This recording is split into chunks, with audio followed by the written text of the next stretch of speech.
오늘 말씀 요한복음 2장 9절 말씀입니다.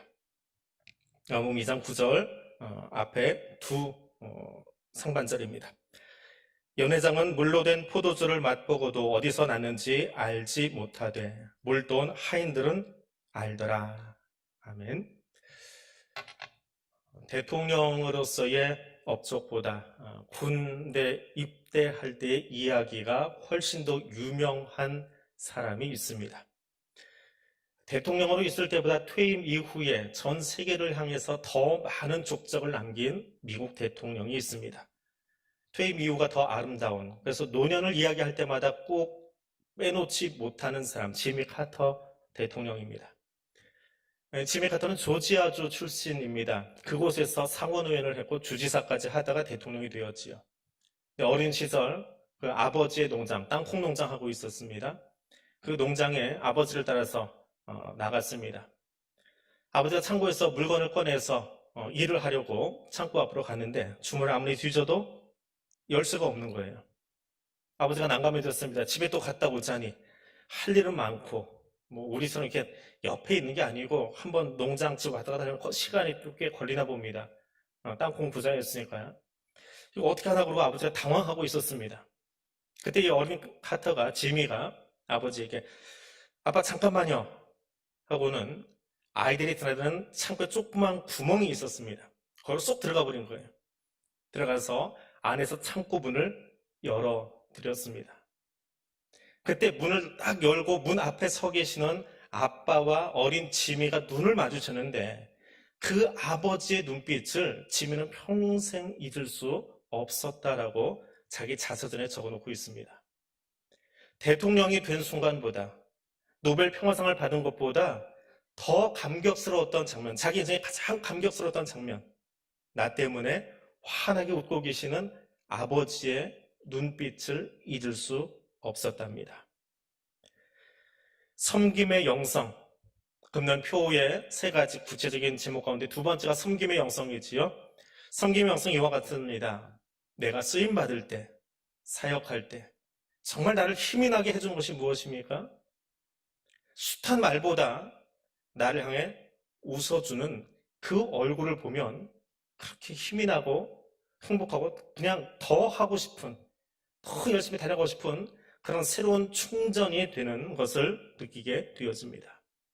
우리 교회가 그런 교회가 되기를 원하고, 우리의 가정이 그런 가정이 되기를 원하고, 우리나라가 그런 나라 될 수 있기를 원합니다. 그때 우리는 우리의 삶의 자리에서 하나님의 통치, 하나님의 다스리심을 진짜로 경험할 수 있기 때문에 그렇습니다. 요한복음 2장은 가나의 혼인잔치로 잘 알려져 있습니다. 이 땅에 오신 하나님, 성육신하신 하나님, 그분의 공생 첫 번째 사역으로 알려져 있는 물을 포도주로 바꾸는 혼인잔치입니다. 이 메시지는 곧잘 혼인 예식에 혹은 천국이 무엇인지를 설명하기 위해서 자주 등장하는 본문입니다. 오늘 그 본문을 다시 묵상하려고 합니다. 자, 6월절 직전 어느 화요일 갈릴리 가나의 한 가정에서 결혼식이 있었습니다. 화요일은 바다에서 육지가 드러난 날로 하나님이 보시기에 좋았다를 그날 두 번 말씀하셨어요. 땅이 드러난 뒤에 또 채소가 생겨난 뒤에 각각 두 번 이야기하셨어요. 그래서 유대인들은 다른 날은 다 한 번인데 이 날은 두 번이나 보시기에 좋았더라 라고 말했으니까 다른 6번의 창조보다 더 좋은 날이다. 그래서 이 날 결혼하면 가정이 더 잘 될 거야. 하나님 믿어도요, 이런 기복적인 모습들이 누구에게나 다 있는 것 같아요. 그래서 유대인들의 결혼식은 대부분 화요일 날 한답니다. 좋았다라고 두 번 있으니까. 자, 봄의 어느 한 날 결혼의 길일쯤으로 여겨지는 그날, 성경에는 사흘째 되던 날이라고 되어 있지요. 주일, 월요일, 화요일, 사흘째 되던 날 결혼식이 있었습니다. 공터에, 마을 공터에 천막을 치고 사람들이 다 모여서 잔치를 벌입니다. 풍성한 먹거리와 축하 인사가 이어지고 수많은 하객들이 먼 곳에서부터 가까이 있는 지인까지 매일 그곳을 드나들면서 일주일 동안 결혼 잔치가 벌어집니다. 이것이 유대인의 결혼식입니다. 얼마나 많은 사람이 왔는지는 모르지만 구체적으로 예수의 어머니 마리아와 예수가 있었다. 요한은 그렇게 적고 있습니다. 일반적으로 유대인의 결혼식은 랍비가 주례를 섭니다. 그래서 주목을 받는 랍비와 그리고 신랑 신부, 그 외에는 그닥 주목을 받지 못하고 있는데 요한은 여기에 지금 방점을 찍어놓고 있습니다. 근데 또 다른 주인공이 있지요. 그 사람들은 하인들입니다. 일반적인 유대 결혼식에서 하인은 존재감이 없습니다. 주례자 랍비, 어떤 랍비가 왔느냐? 또 혼주인 양가 부모님이 어떤 옷 입고 있느냐? 결혼식 후에 그거 가지고도 말씀들을 하시더라고요. 아유, 오늘 신랑 어머니 한복이 뭐 어땠어? 정말 봐야 될 건 안 보고요. 꼭 엉뚱한 거 보고 이야기하시는 분들이 있어요. 근데 누구나 그렇습니다. 사람 사는 모습이 그래요. 정말 볼 것 보지 못하고 다른 것에 관심 갖는 사람들이 여기도 있었을 겁니다. 일주일 넘게 진행되는 그 예식 속에 들고 나는 하객들, 나름대로 폼 잡고 오겠지요. 내가 신랑 친구인데, 신부 친구인데, 아버지 친구인데 하면서 옷을 입고 등장했을 겁니다. 또 일주일 동안 돈을 받고 열심히 흥을 돋구고 있는 전문 연주가들도 있습니다. 눈에 띄는 사람들이겠지요. 그리고 사람들은 그렇게 결혼식에 왔다 가면서 방금 말씀드린 것처럼, 야, 오늘 연주팀 참 좋다. 다음번에 나도 저 팀 써야 되겠다. 아유, 오늘 저 연주팀 박자도 뭐도 제대로 안 맞아. 다시는 저 팀 부르면 안 돼. 우리 마을에 못 들어오게 해야 돼. 뭐 그런 이야기들. 야, 오늘 랍비 내가 가본 결혼식 중에 제일 짧고 좋았어. 저 사람 부르면 우리 결혼식 신날 거야. 아유, 지난번에 누구는 신랑 신부 쓰러뜨리게 만들었어. 온갖 이야기를 하면서 결혼 예식이 진행되었을 겁니다. 거기에 하인들이 있습니다. 몇 명이 있었는지 성경은 적지 않고 있습니다. 그 하인들은 선천적으로 종되었던 사람들인지 아니면 우연히 종이 된 사람들인지 그 사연을 적어놓지 않고 있습니다. 혹은 일주일 동안의 잔치에 돈 받고 먹을 것을 얻기 위해서 찾아온 사람들도 있었을 겁니다. 일일 노동자들이겠지요. 혹은 로마의 압제를 받으면서 몰락한 도시 빈민들일 수도 있습니다. 경제적 난민으로 떠돌이 생활하다가 이 집에 잔치했으니까 아유, 일주일을 내 먹을 것 해결할 수 있겠구나 하고 이 집에 와서 저녁마다 먹을 것을 얻어먹고 약간의 여비를 받아들고 또 다른 여행지로 가는 사람들도 있었을 겁니다. 어떤 사람은 직업 소개서를 통해서 전문적으로 그런 것만 찾아다니면서 서빙하고 있는 직업 서빙 하시는 분들도 있었을 겁니다. 그들이 유대인인지 갈릴리 사람들인지 혹은 더 멀리서 왔는지 성경은 어떤 정보도 제공하지 않지만 하인들이 있었습니다. 근데 한 가지 분명한 것이 있습니다. 이 결혼식에 참석한 사람들은 한결같이 소비자라고 하는 거예요. 천국의 모형으로 제시된 가나 혼인잔치에 들어온 사람들은 소비자들입니다. 혼인잔치를 위해서 무엇인가 창조적으로 제공하기보다는 흥겨운 연주를 듣고 제공된 음식을 맛있게 먹고 그리고 돌아가는, 거기 제공된 것을 다 소비하고 가는 사람들이 잔치에 참여한 사람들이었더라라고 하는 것입니다. 몇 명인지 모를 정말 많은 사람들이 일주일 동안 제공된 혼주가 정한 모든 음식을 다 소화하고 다 먹고 거하게 취해서 집으로들 돌아갑니다. 천국의 예표라 부르는 혼인잔치가 그랬습니다. 소비에 관심 많은 사람들의 모습은 자금의 우리의 모습이기도 합니다. SNS 한번 열어보십시오. 페이스북 혹은 인스타그램, 트위터 열어보십시오. 거기 사진 많이 올리는 곳 있죠? 어떤 사진들이 올라옵니까? 다 먹는 곳, 놀러 가는 곳, 쉬는 곳, 소비하는 내용이 올라와요. 가만 거꾸로 생각을 해요. 나는 누구냐?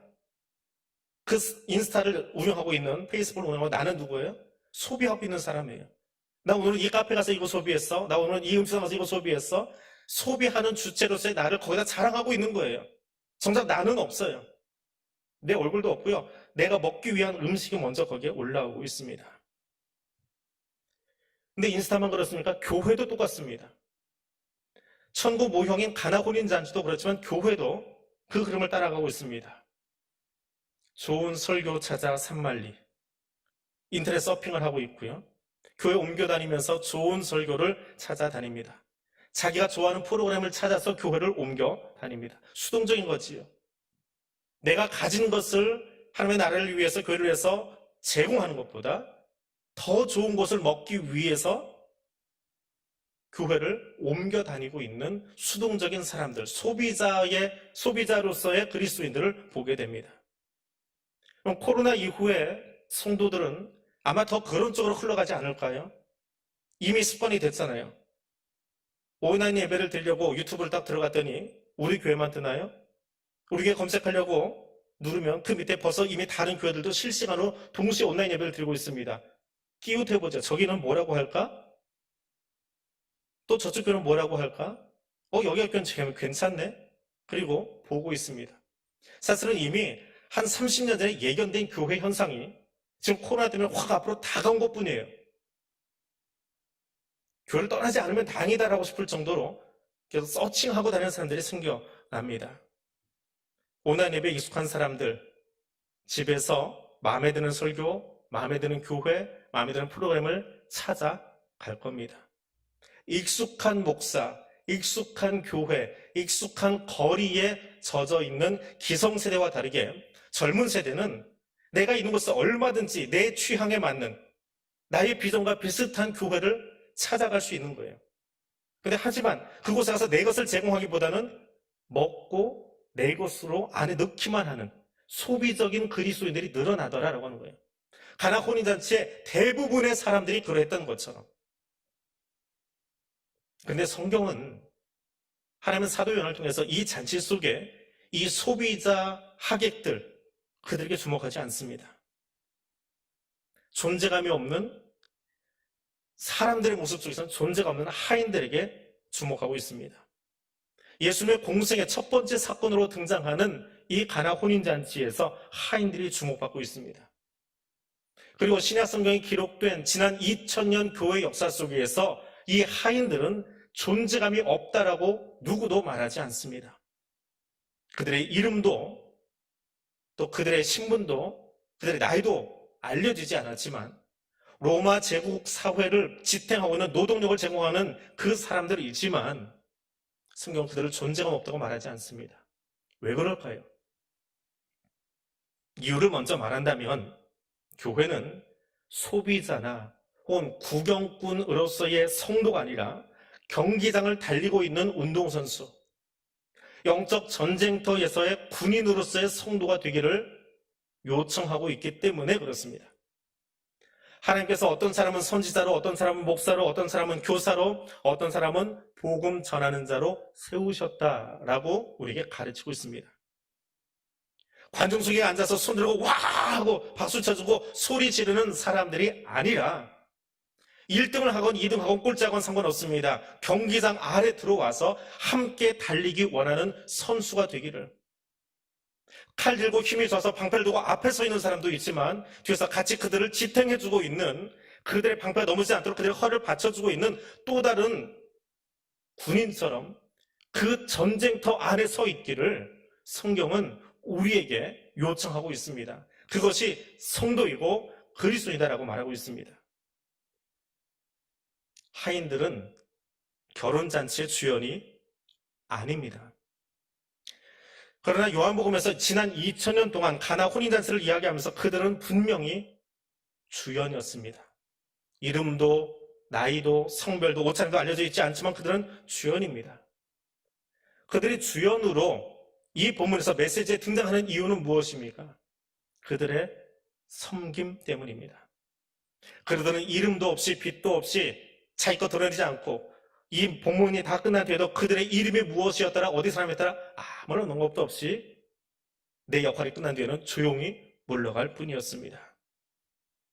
여느 혼인잔치 같으면 그날 먹을 양식 조금 얻어서 또 여비 받아서 잔치가 끝난 뒤에 자기 집으로 또 자기 여행하던 그 방향으로 걸어가면 그만인 사람들입니다. 그러나 본문 속의 하인들은 그것에 관심 있는 것이 아니라 예수의 말씀을 따라 섬긴 사람들입니다. 섬김이 무엇입니까? 섬김은 듣는 것으로 끝나는 것이 아닙니다. 생각해 보십시오. 일주일 혼인잔치 동안 이 사람들은 정말 끊임없이 말을 들었습니다. 연회장이 이야기해요, 하객이 이야기해요, 주인이 이야기해요, 신랑이 이야기해요, 지나가다가 뭐가 떨어졌다고 이야기해요. 정말 많은 이야기를 듣고 또 그 이야기에 하나하나 응대해야 됩니다. 뭐가 떨어졌다면 불이 나게 뛰어가야 되고요. 뭐가 모자라다면 가서 사와야 되고요. 어디가 무너졌다면 다시 천막 세워야 되고요. 어떤 말은 너무 귀찮아서 듣고 좀 모른 체 하고 싶은 말도 있고요. 또 어떤 말은 정말 비인격적으로 무시당하는 말을 해도 참아야지 어떻게 해요. 일주일 잘 참아야 품삯을 주는데 속으로 눈물을 뚝뚝 흘리면서도 그냥 그 말을 참고 있었던 사람들입니다. 노예이기 때문에, 하인이기 때문에 그래서 묵묵히 감내하고 있었습니다. 그런데 예수의 어머니 마리아가 그들에게 이야기합니다. 이 사람들아, 내 아들 예수가 너희에게 무슨 말씀을 하든지 그대로 해라. 안 그래도 들을 말 많은데, 안 그래도 응대할 건 많은데, 안 그래도 신경 쓸 건 많은데, 연회장도 아니고 혼주도 아니고 뜬금없이 하객 중에 한 사람인 예수의 어머니 마리아, 그 사람이 우리에게 또 이야기를 시킵니다. 그것도 신랑도 아니에요. 거의 똑같이 참석한 한 청년 예수의 30살 먹은 청년 예수의 이야기를 들으라고 합니다. 일주일 한번 서빙해 보십시오. 몸이 나만 아는지요. 얼마나 힘든지요. 청년들 아르바이트 중에 주말에 지금은 코로나 때문에 잘 못하지만 결혼 대신해서 서빙하는 것 꽤나 수입이 쏠쏠하대요. 왜? 그만큼 힘이 들어서 그래요. 근데 그걸 일주일을 하고 있는 거예요. 1시간, 오전, 오후 하나절이 아니고 일주일을 하고 있어요. 온몸이 쑤십니다. 조금만 더 끝나면 포도주가 없어질 때쯤이니까 이미 한 5일, 6일쯤 지나갔을 거예요. 정말 몸이 무너질 듯 아파요. 힘들어요. 누가 나한테 또 다른 심부름 시키는 거 귀찮아요. 무시하고 싶고 그냥 마음속에서 또 다른 화가 나올 만큼 힘든 자리예요. 그런데 저 사람 이야기 좀 들으래요. 빨리 이 시간 지나면 품삯 받고 가고 싶은데 말입니다. 근데 예수가 이야기합니다. 어떤 이야기요? 저기 정결 예식 위해서 들고 날 때 손 씻기 위해서 음식 먹을 때 손 씻기 위해서 놓아둔 물 항아리가 있는데 그것 좀 가득 채워라 라고 이야기합니다. 항아리 하나의 크기가 대략 유대 전통에 따르면 작은 건 70리터 아니면 120리터쯤 된대요. 그 항아리에 물을 기르려면 작은 물통이 있어요. 40리터 정도 되는 물통을 가지고 우물까지 왔다 갔다 하는 거예요. 수도에서 물 뜨는 거 아닙니다. 호수 틀어놓는 거 아니에요. 2000년 전입니다. 말을 하나 시켰는데, 일을 하나 시켰는데 이게 적당히 저기 있는 물건 하나 가져오는 게 아니고요. 무너져가는 몸, 정말 삭신이 지끈지끈 아파 죽겠는데 또 우물에 가서 물을 잔뜩 길어다 저기다 채우랍니다. 어떤 마음이 들었을까요? 할 일도 많은데 대꾸하고 싶지도 않은데. 그런데 성경에 보면 이 하인들, 7절과 8절에 나오는 하인들은 자신들의 생각을 접습니다.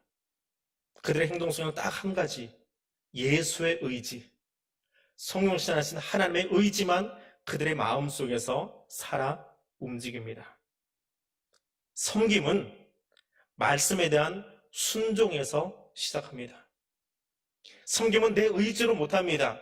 하나님의 말씀의 의지가 내 안에서 강력하게 움직이기 때문에 할 수 있는 것이 섬김이에요. 내 의지로는 쉬고 싶어요. 조금 핑계하고 조금 요령 부리고 싶어요. 그건 내 의지예요. 그런데 하나님의 의지는 그것이 아니에요. 이미 쑤시고 무너져 가고 있는데 다시 한번 그래서 물 기로 오랍니다. 더 몸이 아프고 더 힘들지만 거기 가라고 말씀하십니다. 말씀을 듣는 것도 중요하지만 행하는 것은 더 중요하고 어렵습니다. 절대로 쉽지 않습니다. 물을 한참 길어서 6통을 다 채우고 나니까 또 이야기합니다. 이제 그 물을 연회장에게 갖다 주어라. 이 연회장은 어떤 사람입니까? 이게 주인이 아닙니다. 이게 고급 신분의 귀족들이 아니에요. 우리로 치면 예전 조선시대 집사 같은 사람이에요. 하인들이 우두머리예요. 근데 조금 격이 있어가지고 하객들이 밥을 먹고 있으면 상 귀퉁이에 앉아 있어요. 모서리 앉아 있다가 음식이 오면 마치 수라상공처럼 자기가 먼저 그걸 먹어봅니다. 그리고 음식 괜찮다. 그리고 식탁에다 넘겨줘요. 드시라고. 그 역할을 하는 것이 연회장이에요. 이게 식탁에 한 서너 명 앉아 있었답니다. 모퉁이마다 해가지고.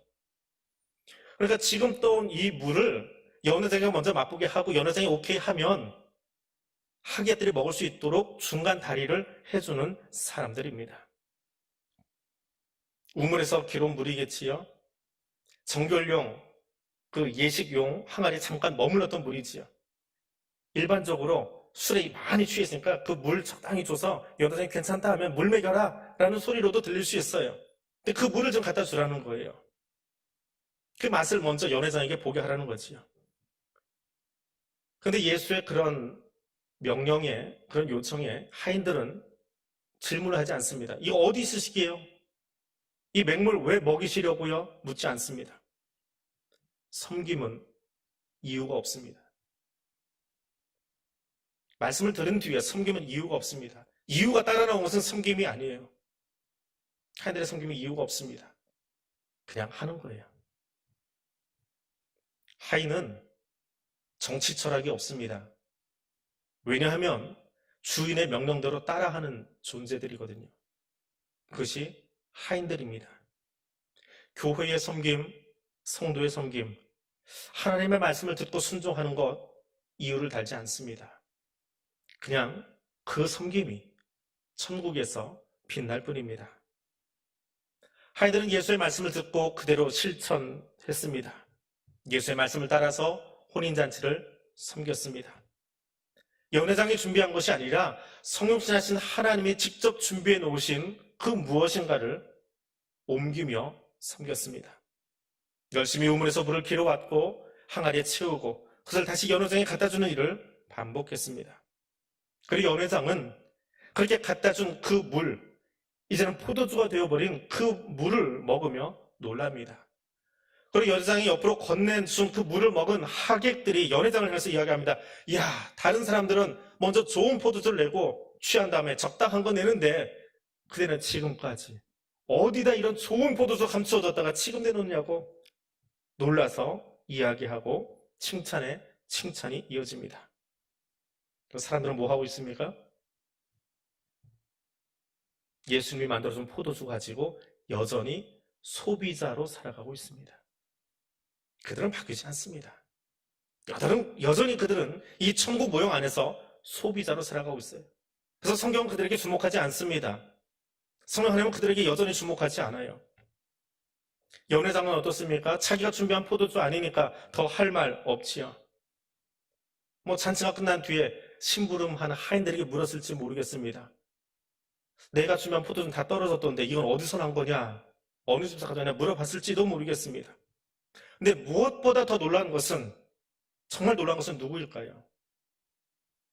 하인들이지요. 왜? 자기들이 뭘 했는지 좀 알거든요. 그냥 예수님이 하신 말씀 따라서 했을 뿐인데 그것에 놀라고 있는 하객들과 연회장을 바라보면서 더 많이 놀랐을 겁니다. 지금 저들이 감탄하고 있는 그 포도주가 실상은 저쪽이 우물물인데 정말 취해서 저러는 건가? 그런 생각도 해볼 수 있을 겁니다. 방금 전까지 어느 물에서 길어온 것인지 또 손 씻을 물 담아주던 항아리에 잠시 머물렀을 뿐인 그 물의 존재를 알고 있기에 누구보다 놀란 것은 술 취한 하객이 아니라 하인들이었습니다. 포도주 때문에 놀란 하객들과 다르게 하인들은 상상할 수 없는 일이 일어난 것 때문에 놀라고 의아해서 예수를 바라봅니다. 자신들에게 일주일 동안 심부름을 시키고 잠시 후면 품삯 쓸 줄 연회장이나 혼주가 아니라 너무 놀라운 이 사건 앞에서 자기도 황당하고 의아하고 말로 표현할 수 없는 그 느낌을 예수를 바라보며 표현합니다. 그때 예수의 눈빛이 어땠을까요? 제 눈 보지 말고 한번 상상해 보십시오. 하인들이 너무 놀라서 고개를 들고 예수님과 눈 마주쳤을 때 예수님은 어떤 눈빛으로 이들을 바라보아 주셨을까요? 우리 포도주가 됐네? 어떻게 됐을까요? 눈으로 말씀하고 계시겠지요. 바로 너 때문이야. 바로 너 때문이야. 너희들이 내 말을 따라 섬겨주어서 그 물이 포도주가 되었어.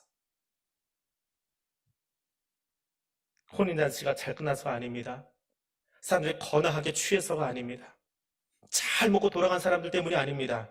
나는 너희의 섬김이 정말 마음에 들어. 성육신하신 하나님, 그 예수님이 공생의 첫 번째 이야기로 책에 기록해 두실 만큼요. 내가 여기다 기록해 놓고 오고 오는 세대 동안에 내가 다시 올 때까지 사람들이 이거 읽게 할 거야. 너희들의 섬김이 무엇인지 사람들이 끊임없이 읽게 할 거야. 내가 여기 기록해 놓으라고 성령 하나님과 이야기할 거야. 요한을 시킬 거야. 나 너희가 너무 멋있어. 나 너희가 정말 좋아. 그 마음으로 하인들을 바라보았을 겁니다. 창고의 구멍으로 들어가서 문을 열고 문 앞에 서 있는 아버지와 눈이 마주친 어린 지미처럼 자신들의 숨김 이후에 일어난 말로 다 형용할 수 없는 놀라운 사건 앞에서 예수와 눈이 마주친 하인들처럼 세상에서는 존재감이 없으나 예수 말씀으로 섬긴 그 사람들, 사역의 현장에 있다 보면 사람들 때문에 지칩니다. 하나님 때문에 지치지 않아요. 사람들 때문에는 지칩니다. 때로는 나 자신에게 지치기도 해요. 더 하고 싶은데 뭐가 따라가 주지 않을 때 스스로에게 지치기도 합니다. 아무리 해도 티나지 않을 때, 뭔가 열심히 해놓은 것 같은데 겉으로 아무것도 티나지 않아요. 아무리 해도 그 마음이 충분히 전달되지 않은 것 같아요. 하인들이 피곤하지만 사람들이 알아주지 않듯이 그렇게 알아주지 않을 때 번아웃 돼버리고 힘들어서 넘어지기도 하고 때로는 포기하는 사람들도 보곤 합니다. 근데 그 순간에 하나님께서 나의 수고를 보아주시고 내 존재를 알아주시고 나와 눈이 마주쳐 주시는 것을 경험할 때요. 내가 너 다 알아 라고 말씀하실 때, 너는 수고한 거 나는 다 알아. 나는 내가 정말 사랑스러워라고 말씀하시는 이게 찾아올 때, 그때처럼 행복하고 다 넘어진 것 같은데 다시 일어서는 경험들 해보셨습니까? 사도 바울은 빌립보 성도들에게 말합니다. 너희들 안에서 착한 일을 시작하시니가. 내가 아니고 너희들 안에서, 교회 안에서, 믿음의 공동체 안에서 이 착한 일을 시작하시니가. 언제까지요? 그리스도 예수의 날, 재림의 날까지 이 일들을, 이 섬김의 일들을 이루실 줄을 우리가 확신하노라. 하나님의 새로운 창조, 회복을 위한 창조 사역은 믿음의 공동체 안에서 일어납니다. 믿음의 가정에서, 믿음의 교회에서, 믿음의 사람들이 엎드려 섬기는 그곳에서, 서로 도우며 격려하며 섬기는 그곳에서 하나님 나라가 완성됩니다. 주님 다시 오시는 그날까지 우리의 섬김은 그렇게 이어질 것입니다. 지금은 우리가 사는 세상 속에 세상의 원리와 그리스도의 원리가 날마다 충돌하고 부딪히고 있습니다. 그러나 그날이 오면, 주님 오시는 그날이 되어지면 그리스도의 원리가, 성경의 원리가 충만한 세상 되어질 것을 믿습니다. 그 말씀 안에서 교회가, 그 말씀 안에서 성도가 온전하게 통일을 이루게 될 것입니다. 그것을 위해서 하나님이 우리를 섬기려고 이 땅에 오셨고, 우리는 그 스승 예수처럼 섬기기 위해서 오늘 믿음의 공동체 안에 한 일원으로 참여하고 있는 것입니다. 코로나 때문에 함께 모이지 못하고 있습니다. 그래서 섬김은 더더욱 중요합니다. 여러분의 가정, 여러분의 직장, 학교, 삶의 자리에서 그리스도의 이름으로 섬기십시오. 모든 것이 익숙해져 버린 허은 신자, 부닥다리 신자 되지 마시고요. 낡고 달아빠진 헌 신자 되지 마시고요. 섬김의 헌 신자 되십시오. 말씀을 들었으니까 그 말씀으로 가정을 섬기고, 직장을 섬기고, 학교를 섬기고, 일터를 섬기고, 무엇보다 하나님 나라를 세워가는 소비자 그리스도인이 아니라 창조적인 그리스도인으로, 창조적인 헌신자로 살아가기를 원합니다. 기도하겠습니다. 하나님, 우리를 왜 부르셨습니까?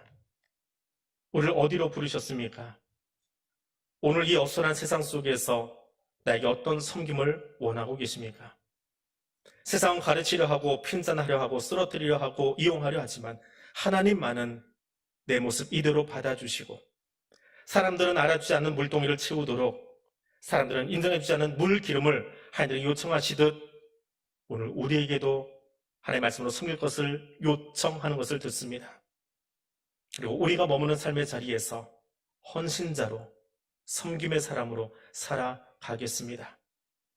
임마누엘과 함께 하시는 하나님의 마음을 시원케 하기 위하여 냉수 한 그릇 들고 달려가 필요한 이에게 마시우겠습니다. 그리고 주님과 눈 마주하겠습니다. 부끄럽지 않게, 주님 얼굴 돌리지 않게 흐뭇함으로 날 바라보시도록 오늘 우리의 자리를 섬기겠습니다. 섬길 수 있는 기회를 성령님 주시옵소서. 섬기는 영성을 내게 가득하게 하옵소서. 예수님 이름으로 기도드립니다. 아멘.